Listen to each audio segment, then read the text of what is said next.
In this simple video tutorial, I'm going to share with you how you can add get orders on your Instagram story. You can simply tap to view product on your story in just few simple steps.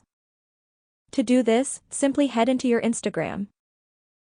On your story section, before adding any product, make sure to add a stunning background that's eye-catching. Then tap on the sticker icon. Select Get Orders. On this page, you will have to add the photo of your product. You can add up to 10 images. Then add your product title and lastly the price of your product. Make sure to add every product detail as required. Tap on Done and your product will look like this. Anyone who views your story can just tap to view product when shared to public.